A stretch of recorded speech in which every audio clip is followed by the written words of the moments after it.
मैं तुम्हें केवल प्रेम से परामर्श देने के लिए आया हूं।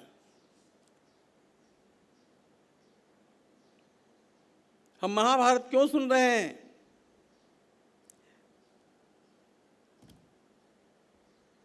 राजा जन्मेजय के प्रश्न को भूलिएगा नहीं। कथम समभवद भेदः तेषाम अक्लिष्ट कर्मणाम।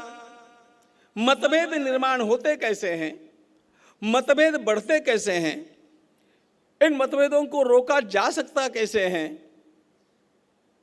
रोकने में अड़चनें क्या आती है, और यदि मतभेदों को बढ़ते हुए रोका नहीं गया तो महाविनाश कैसे होता है। यह हमारे जीवन का रोडमैप महाभारत है। अब देखिए, दूसरे दिन विनाश का पर्व आरंभ होना है, युद्ध आरंभ होना है, और पहले दिन वेदव्यास जी महाराज जैसा अत्यंत श्रेष्ठ पूज्यतम ऋषि आकर के चला करके धृतराष्ट्र को समझा रहा है, लेकिन ये बुढ़ा, ये अंधा मानता नहीं है।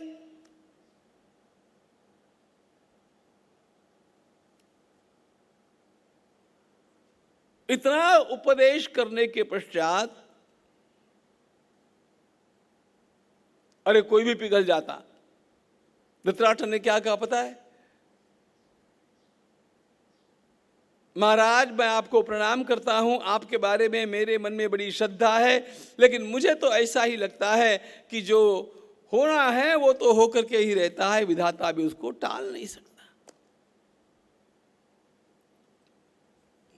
पालथ्या घड़ा और पानी। भगवान वेदव्यास जी महाराज की बात भी नहीं मानी गई।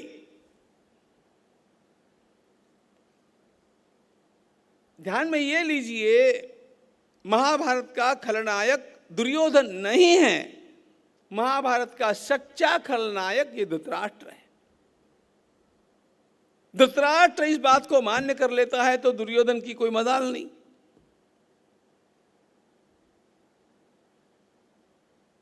पुत्र मोहे पुत्र स्नेहे मोहितु। अपने बेटे के प्रेम के कारण मोह में आविष्ट होकर के धृतराष्ट्र गलत निर्णय लेते हैं। भगवान श्री कृष्ण की बात ठुकरा दी गई, वेदव्यास जी महाराज की बात ठुकरा दी गई।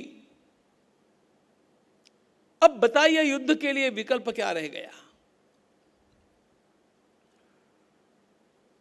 That is the ethics of war.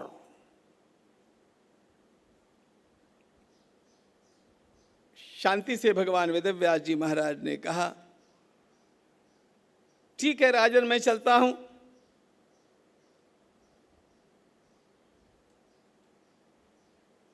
युद्ध देखना चाहते हो तुम तो मैं तुम्हें दिव्य दृष्टि प्रदान कर सकता हूं।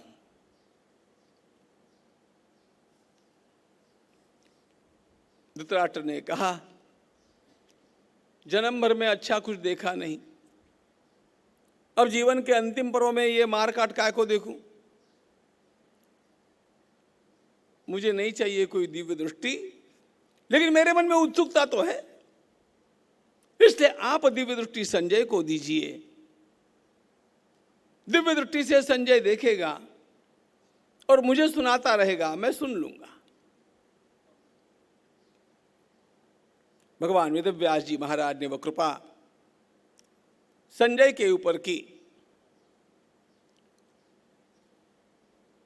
और संजय ने वृत्तांत बतलाना आरंभ किया।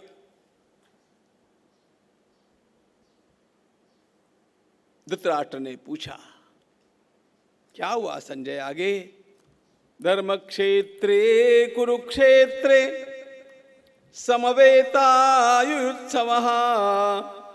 मामका पांडवाश्चैव किमकुर्वत संजय। धृतराष्ट्र का प्रश्न ही बड़ा सुंदर है, जो उसकी मनोवृत्ति को दर्शाता है। संजय बताओ, कुरुक्षेत्र में एकत्रित मेरे बेटे और पांडु के बेटों ने क्या किया? मेरे बेटे मामका पांडवाश्चैव, ये भेद बुद्धि ही मनुष्य के जीवन में अनेक प्रकार के टंटे खड़ा करती है।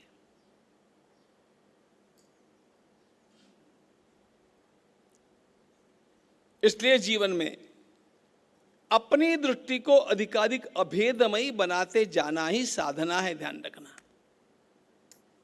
विद्या विनय संपन्ने ब्राह्मणे गविहस्तिनि शुनिचैव श्वपाके च पंडिता समदर्शिना।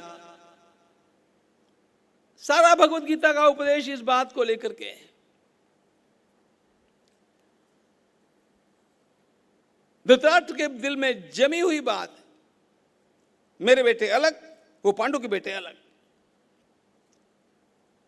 और जैसे ये भेद आया, राग द्वेष निर्माण होते हैं, पक्षपात अपने आप होता है, आग्रही स्वभाव बनता है और गलतियों के पीछे गलतियां चलती है।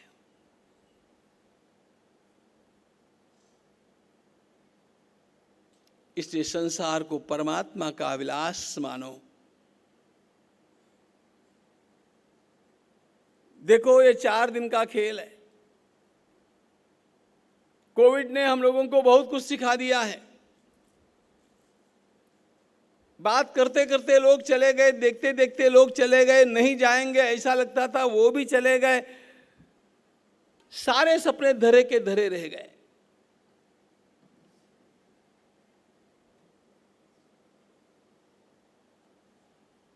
मनुष्य अपने को उन्मत्त बना करके निरंकुश होता जा रहा था।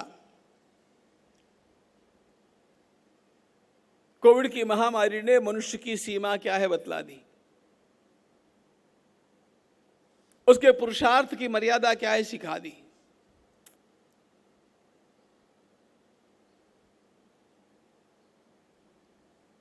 पागल लोग तो वे होते हैं जो थप्पड़ खाने के पश्चात सीधे होते हैं। विवेकी तो विचार करके ही सरल हो जाते हैं। और ये विचार भगवत गीता ने हम लोगों को दिया।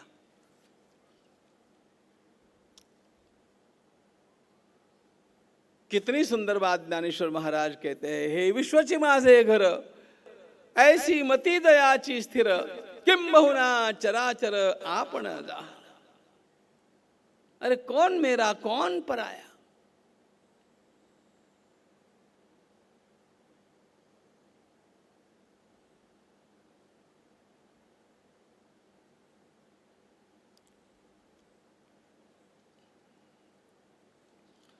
धृतराष्ट्र ने पूछा और संजय ने निरूपण करना आरंभ किया।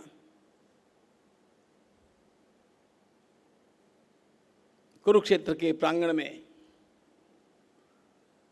जो दृश्य खड़ा हो रहा था, उसका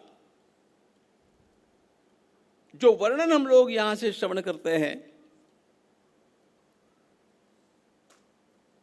उन्हीं 18 अध्यायों को भगवान वेदव्यास जी महाराज ने भगवत गीता इस नाम से संकलित कर लिया। पार्थाय प्रतिबोधितां भगवता नारायणेन स्वयं व्यासेन ग्रथितां पुराण मुनिना मध्ये महाभारतम् अद्वैतामृतवर्षिणीं भगवती अष्टादशाध्यायिनीं अम्ब त्वामनुसन्दधामि भगवद् गीते भवद्वेषिणी।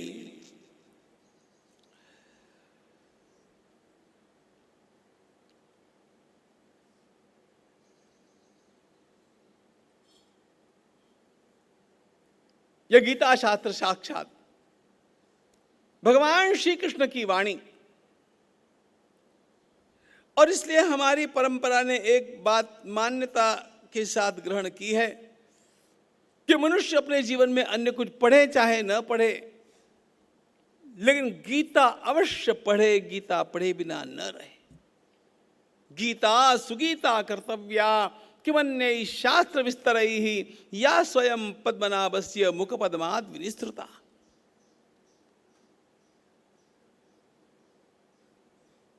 युद्ध के लिए आए हुए सारे सैनिकों के उनके व्यूहों के वर्णन दुर्योधन के द्वारा किए गए।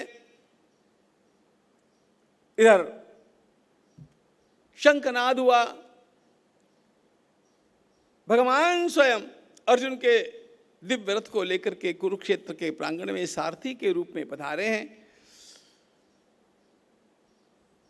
और अपने संबंधियों को देख करके अर्जुन के ऊपर भीषण दुष्परिणाम हो गया।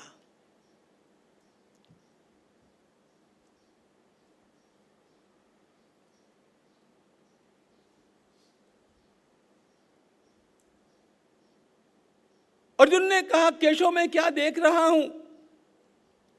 दोनों पक्षों में खड़े ये सारे के सारे योद्धा मेरे संबंधी हैं।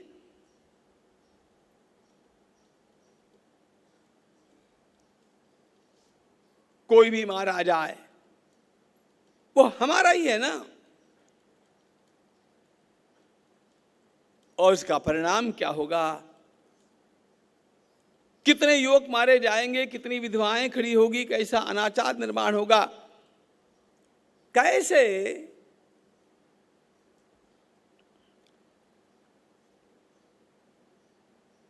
हमारे पितरों को अखंड नरक यातना भुगतनी पड़ेगी। नहीं, मुझे युद्ध नहीं चाहिए। न कांक्षे विजयं कृष्ण न च राज्यं सुखानि च किन्नो राज्येन गोविंद किं भोगैर्जीवितेन वा। अरे क्या करना है ये राज्य, क्या करने हैं ये भोग? ऐसे कहकर के अर्जुन ने धनुष बाण धर दिए। शोक संविघ्न चेतसा,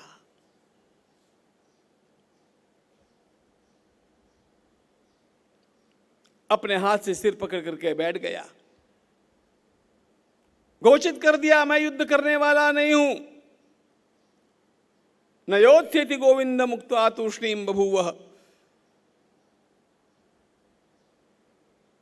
मैं युद्ध नहीं करूंगा। और अब भगवान ने बोलना आरंभ किया। गीता का प्रथम अध्याय अर्जुन विषाद योग कहलाता है। एक विशेष बात यह है, अर्जुन जो रोया है वह मरने के डर से नहीं, हारने के डर से नहीं, हमारे हाथों से पाप होगा,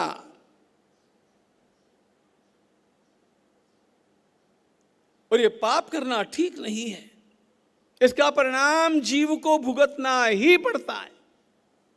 अहो बत महत्पापम महत्पापम कर्तुम व्यवसिता वयम यद्राज्य सुख लोभेन हंतुम स्वजनमुद्यता।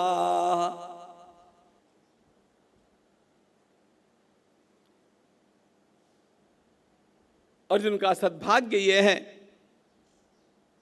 कि उसके सारथी के रूप में साक्षात श्री भगवान विराजे हैं।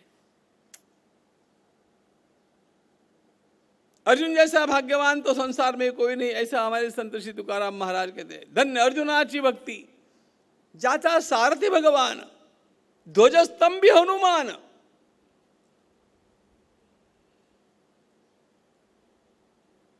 मनुष्य का जीवन हो तो ऐसा हो। हमारा शरीर एक रथ है, ध्यान रखना। इसके सारथी कृष्ण भगवान बन जाए और अर्जुन के रथ के ऊपर से हनुमान जी महाराज विराजे हैं। जैसा कि उन्होंने अर्जुन को और भीमसेन को दोनों को वरदान दिया था, मैं आकर के अर्जुन के रथ के ऊपर विराजमान रह करके आपकी सहायता करूंगा। तो ऊपर हनुमान जी विराजे हैं, नीचे कृष्ण भगवान विराजे हैं, और ऐसे रथ में बैठ करके अर्जुन आया है। क्या बढ़िया बात हो जाए, हमारे जीवन का रथ भी ऐसा हो जाए। यह हरिहर भक्ति है। हनुमान जी के रूप में साक्षात शिव है,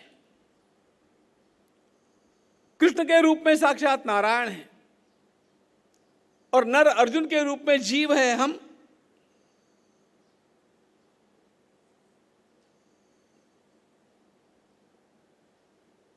लेकिन ये बात तब होगी ना जब हम अपने घोड़ों के लगाम भगवान के हाथ में देंगे।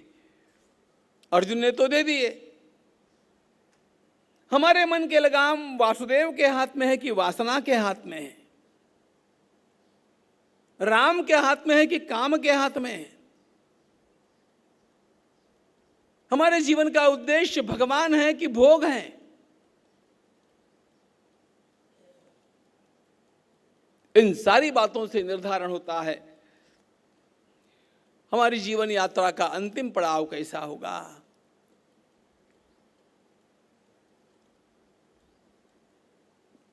प्रभु ने अर्जुन को पहले डांटा। भगवान एकदम गीता का उपदेश नहीं करते हैं, बढ़िया डांट पिलाते हैं। अब देखो ये सामने भगवत गीता का जो प्रकरण है, कितने ही महीनों तक बोलते जाए तो भी ये पूरा होने वाला तो है नहीं। सार सार की बात केवल देखना है हम लोगों को।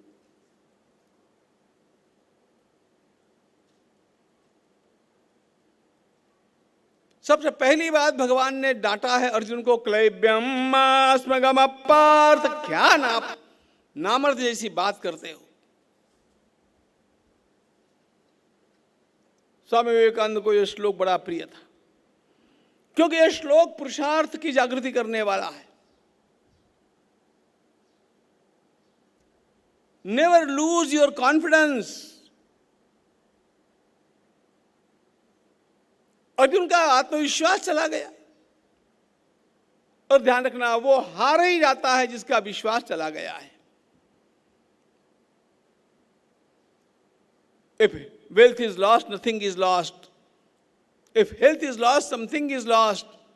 If character is lost, everything is lost. ये तो आपने सुना होगा। मैं इसके आगे एक पंक्ति और जोड़ता हूं, If confidence is lost, everything is lost forever. And therefore never lose your confidence. Bhagavad Gita का आरंभ यहां से है।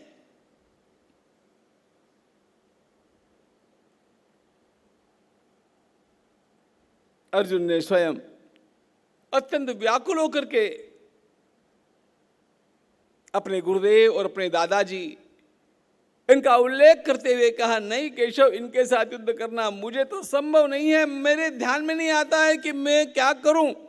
कार्पण्य दोषो अहत स्वभावः पृच्छामि त्वां धर्म सम्मूढ़ चेता यश्रेयस्यान् निश्चितं ब्रूहि तन्मे शिष्यस्तेहं शाधिमान् त्वां प्रपन्नम। यह श्लोक भगवत गीता की चाबी है। यह मनोवृत्ति हमारे भीतर जब जागृत होगी तब गीता का ज्ञान हम लोगों के भीतर अपने आप उतरना आरंभ होगा।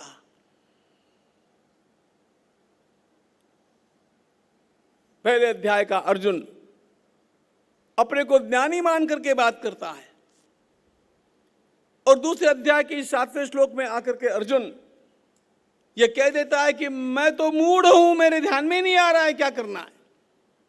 धर्म सम्मूढ़ चेता। कृष्ण, मैंने अपने आप को तुम्हारे चरणों में अर्पित किया है, मुझे आप बताइए मुझे क्या करना चाहिए।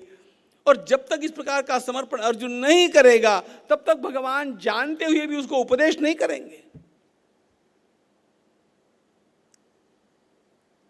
और अब भगवान का सही उपदेश आरंभ हुआ। अशोचानन्वशोचस्त्वं प्रज्ञावादांश्च भाषसे गतासु न गतासूंश्च नानुशोचन्ति पंडिताः।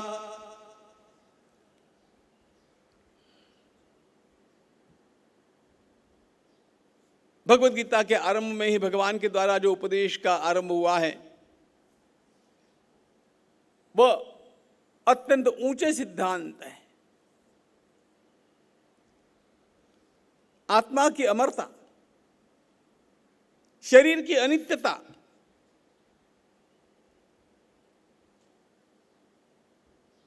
और इसकी अपरिहार्यता, ये सब भगवान इसमें जो बतलाते हैं, ये तुरंत ध्यान में आने जैसे सिद्धांत नहीं है। इसलिए ध्यान में ये रखना चाहिए कि भगवत गीता के द्वितीय अध्याय के आरंभ में जो प्रभु के द्वारा कहा गया सांख्य योग यानी ज्ञान योग है, यह पूरी गीता समझने के बाद ध्यान में आने वाली बात है। सबसे ऊंचे सिद्धांत पहले बतला दिए जाते हैं हमारी परंपरा में, क्योंकि जो उत्तम अधिकारी है उसके लिए वही सिद्धांत पर्याप्त है, और नहीं तो फिर समझौता, उसको और सरल बनाना, ऐसे आगे आगे गीता सरल है लेकिन यहां पर गीता कठिन है।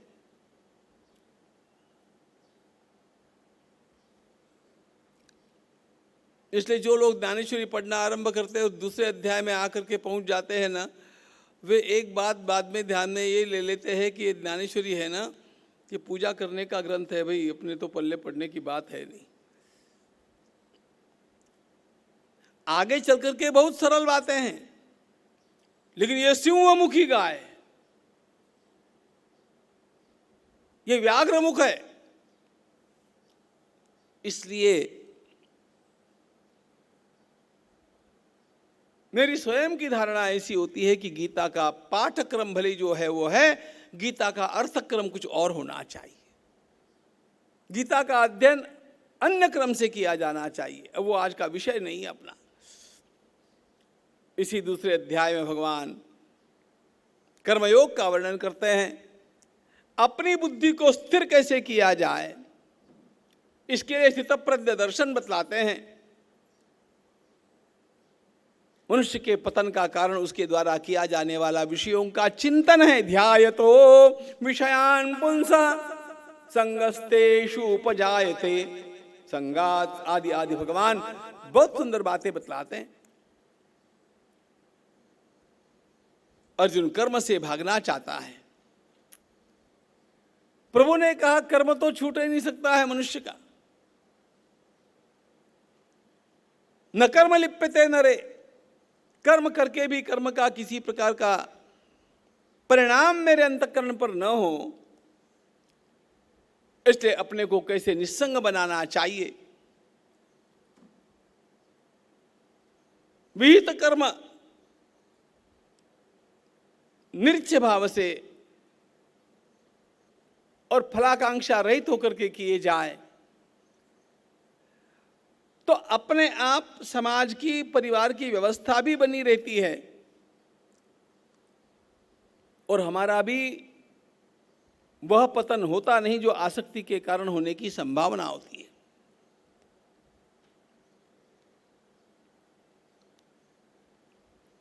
लेकिन ये बातें ध्यान में उनके आती है जिनका मन कुछ शांत हो गया। अर्जुन ने कहा, अरे केशव,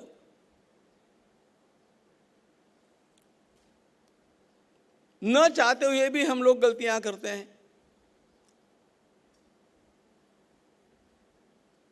अनिच्छन्नपि वार्ष्णेय बलादिव नियोजितः, भूल करने की इच्छा नहीं है तब भी भूल हो ही जाती है। कारण भगवान ने कहा रजोगुण इसका कारण है। कामेश क्रोध एष रजोगुण समुद्भव महाशनो महापापमा विद्येन में। सबसे पहली बात यह है, ध्यान रखना, भगवत गीता भी ध्यान में आनी हो और कोई भी सत्कर्म जीवन में होना हो तो पहले हमारे भीतर का रजोगुण कम होना चाहिए। हमारे भीतर 3 गुण हैं, सत्वगुण, रजोगुण और तमोगुण। सत्वगुण ज्ञान का प्रकाश, शांति, उल्लास, उत्साह ये भरने वाला है। रजोगुण चंचलता से भरा हुआ है और तमोगुण प्रमाद, आलस्य, निद्रा, इनर्शिया।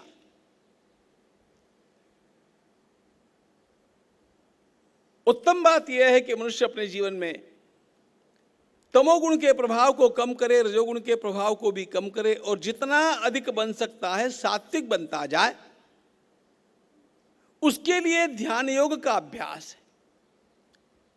जिसको भगवान भगवद गीता के 6वें अध्याय में बतलाते हैं।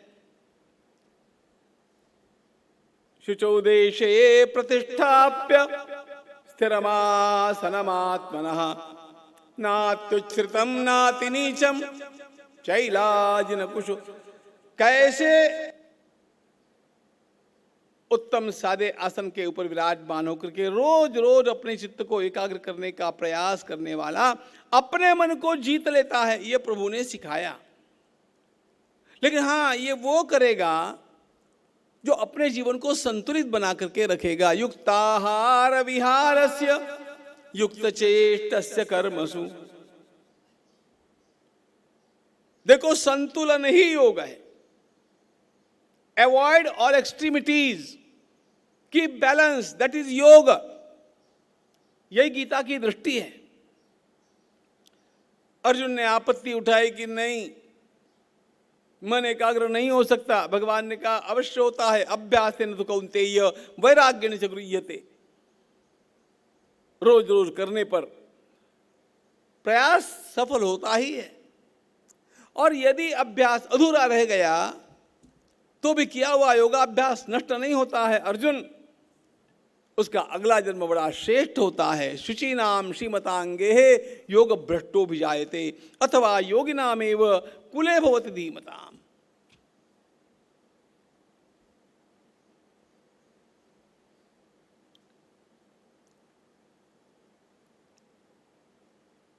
एक आध बार हम लोगों के मन में भी ऐसा आ सकता है कि अब क्या, इतने वर्षों तक तो परमार्थ किया नहीं, कोई भगवान का नाम वाम तो लिया नहीं, ढालेगांव कभी गए नहीं, और अब कितने दिन तो जीवन में बचे होंगे, 5-10 वर्ष होंगे, 2-5 वर्ष ही होंगे, अब हो भी क्या सकता है। ऐसा कभी विचार नहीं करना। It is never too late to मेंड।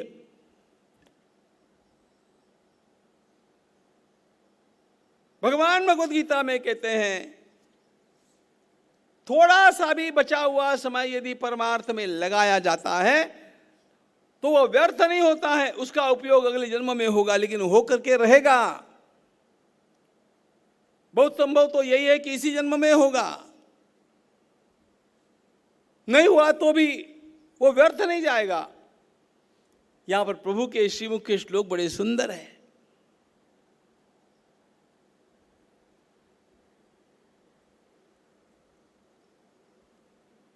गत जन्म का किया हुआ मेरा योगाभ्यास अगला जन्म जब मेरा होता है, उस समय भगवान कहते हैं कि मैं स्वयं उस जीवात्मा को देने के लिए उसके एफडीज लेकर के आता हूं, पूर्व कर्म के। तत्रतम बुद्धि संयोगम लभते पौर्वदेहिकम यतते च ततो भूयः संसिद्धौ कुरुनंदन। इससे ध्यान में ये रखना, किया हुआ योगाभ्यास, किया हुआ जप तप पाठ पूजा, इसमें से 1 ग्राम भी आपका कभी व्यर्थ जाने वाला नहीं है। संसार के लिए किया हुआ काम आएगा कि नहीं मुझे पता नहीं, लेकिन भगवान को याद करके आपने जो कुछ किया है वो सारा का सारा धन भगवान आपको अगले जन्म तक पहुंचाने वाले हैं। It's guaranteed. पार्थ नैवेह नामुत्र विनाश। अरे ये तो गीता के इतने प्रिय, इतने मधुर श्लोक है कि क्या बताऊं। मैं इनमें डूब गया तो महाभारत रह जाएगी। कृष्ण की वाणी बहुत मधुर है, उतनी स्पष्ट है। इसके पश्चात भगवान ज्ञान विज्ञान योग का दिव्य उपदेश करते हैं, अक्षर ब्रह्म योग बतलाते हैं, अर्जुन के प्रश्नों के उत्तर देते हैं। उसके पश्चात अद्भुत अध्याय राजविद्या राजगुह्य योग बतलाते हैं श्री भगवान। विद्या नाम राजा इति राजविद्या, गुह्या नाम राजा इति राजगुह्यम। The highest secret of all the secrets, ऐसा उसका अर्थ है। और ये भगवान ने 9वें अध्याय में बतलाया है।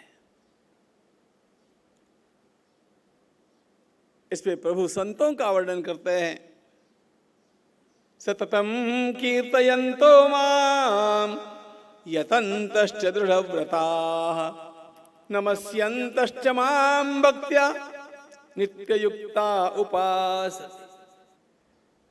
मुख्य बात भगवान ये भी कह देते हैं कि अर्जुन, मेरी भक्ति करने के लिए अरे एक धेला भी आवश्यक नहीं है। पत्रम पुष्पम फलम तोयम यो मे भक्त्या प्रयच्छति तदहम भक्त्युपहृतम अश्नामि प्रयतात्मनः। और इस प्रकार भक्ति भाव अंतःकरण में जागृत करने वाला पापी से पापी, महापापी से महापापी भी हो तो भी मैं उसका उद्धार किए बिना नहीं रहता हूं। अपिचे सुदुराचारो भजते माम अनन्य भाग साधुरेव समन्तव्यः सम्यक व्यवस्थितो हि सः क्षिप्रम भवति धर्मात्मा शाश्वत शांति निगच्छति कौन्तेय प्रतिजानीहि न मे भक्त प्रणश्यति। ये प्रभु का कैसा दिव्य वचन है।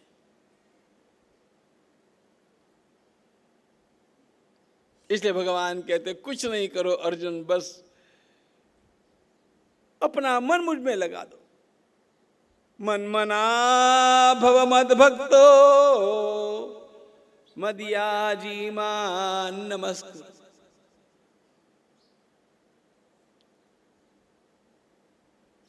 इसके पश्चात प्रभु ने अर्जुन के प्रश्न का उत्तर देते हुए अपना विभूति योग बतलाया और जो कृपा प्रभु ने किसी पर भी नहीं की वो कृपा अर्जुन पर करते हुए विश्वरूप दर्शन कराया।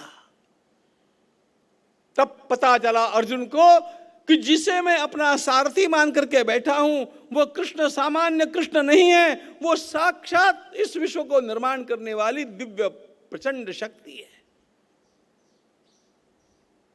वो सर्वात्मक है। ये तो मेरा भाग्य है कि वो इतना छोटा रूप लेकर के यहां पर बैठा है मेरे लिए।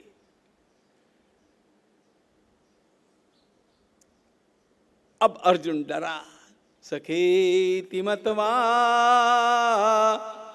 प्रसभं यदुक्तं हे कृष्ण हे यादव हे सखेति अजानता महिमानंत वेदं मया प्रमादात् प्रणयेन वापि।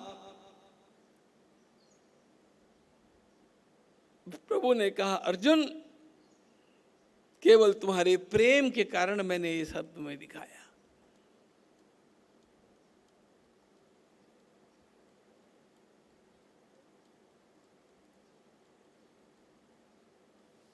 पांच लक्षणों का छोटा सा भक्ति योग भगवान ने 11वें अध्याय के आरंभ में 11वें अध्याय के अंत में बतला दिया और अर्जुन के प्रश्न का उत्तर देते हुए उसी का 12वें में विस्तार किया है।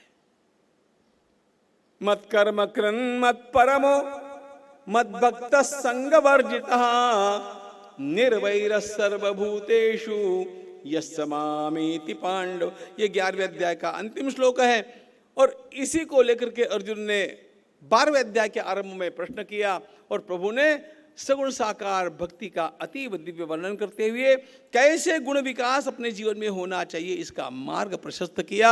अद्वेष्टा सर्वभूतानां मैत्र करुण एव च निर्ममो। यहां पर भगवान के द्वारा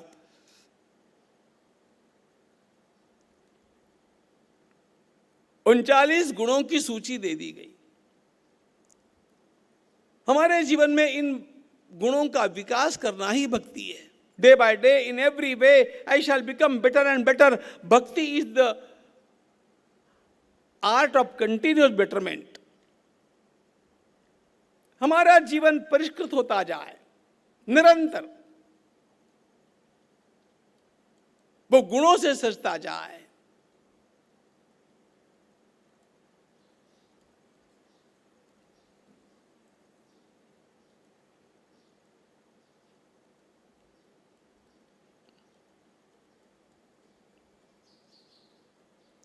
यदि हम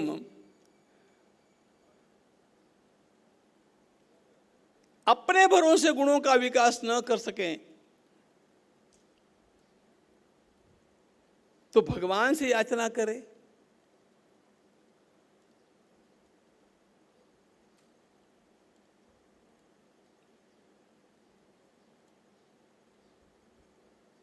कोमल वाणी दे दो राम, निर्मल करणी दे दो राम।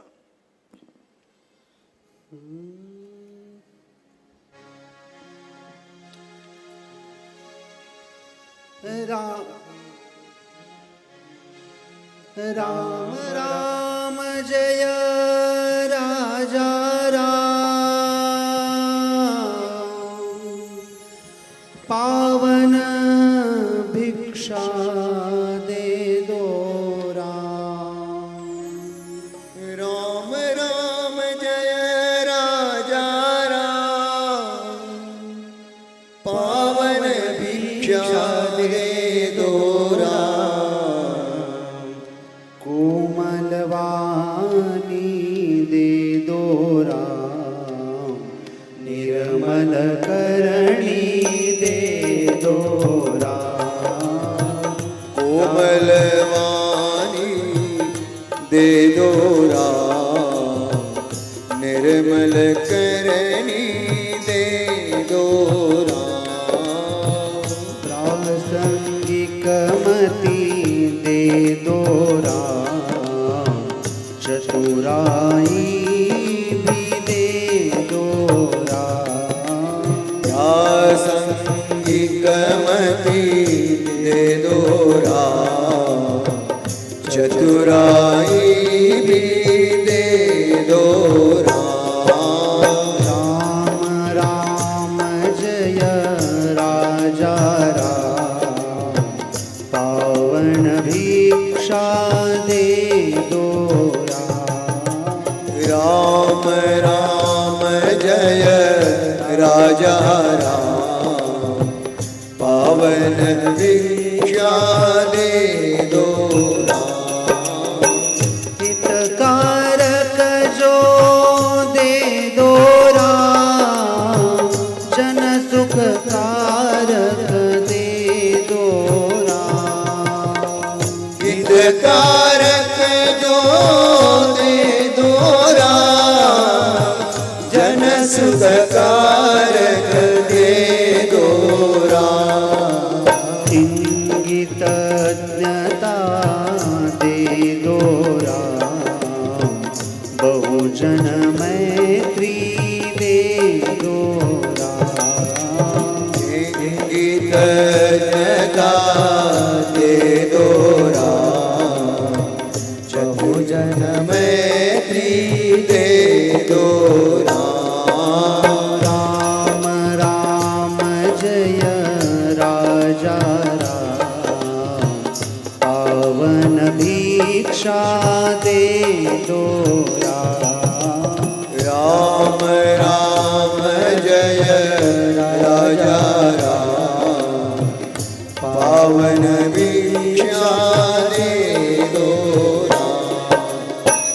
विद्या वैभव दे दो राम, उदासीनता दे दो राम।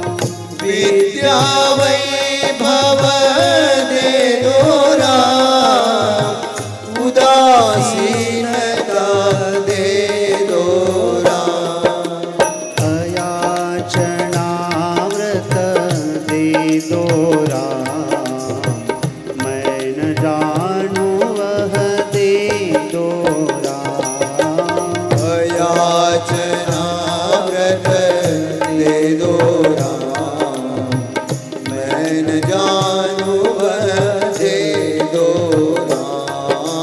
राम राम जय राजा राम, पावन भिक्षा